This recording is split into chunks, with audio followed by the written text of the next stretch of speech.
Hi అండి, నేను ఇవాళ పొటాటో చిప్స్ చేశాను అనమాట. అది ఎలానో చూద్దాం రండి. పొటాటో మీద పీల్ తీసేసి దాన్ని 4 పార్ట్స్గా డివైడ్ చేసుకొని తురుముతో ట్రై చేయండి. తురుముతో రాకపోతే ఇలా డైరెక్ట్గా కూడా కట్ చేసుకోవచ్చు అనమాట. నేను తురిమేదాన్ని డైరెక్ట్గా ఒక బౌల్లో వాటర్ తీసుకొని తురిమేదాన్ని దాంట్లో పెట్టి తురిమేసాను. చాలా అంటే చాలా ఈజీగా అనిపించింది. తర్వాత నేను వాటర్ పెట్టుకొని దానిలో బాయిల్ చేశాను అనమాట. ఒక 5 minutes పొంగు వచ్చేంత వరకు. ఆ తర్వాత వాటిని మంచిగా ఆరబెట్టుకున్నాను ఫ్యాన్ కింద. ఆరబెట్టుకున్న తర్వాత ఇట్లా నూనెలో వేయగానే చూడండి మంచిగా బబుల్స్గా అవుతుంది అనమాట. తర్వాత ఇట్లా గోల్డెన్ బ్రౌన్ కలర్లో రాగానే బయటకు తీసేయాలి.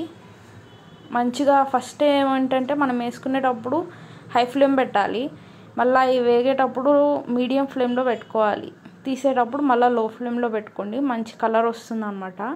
సో ఇక్కడ ఏంటంటే మీడియం రంగులోకి వచ్చినప్పుడే తీసేయాలి, ఎందుకంటే బయటకు తీసిన తర్వాత మంచి కలర్ కనిపిస్తుంది అనమాట. సో దీనిలో నేను కారం, మిరియాల పొడి, ఉప్పు వేసుకున్నాను కొంచెం. ఆల్రెడీ నేను వేగేటప్పుడు కూడా కొద్దిగా ఉప్పు వేస్తాను. మీరు కూడా ఒకసారి ట్రై చేయండి, ఎలా ఉందో నాకు కామెంట్స్లో చెప్పండి. అండ్ ఇంకా ఇలాంటి మంచి మంచి వీడియోస్ కోసం నా ఛానల్ని సబ్స్క్రైబ్ చేసుకోండి. Thank you.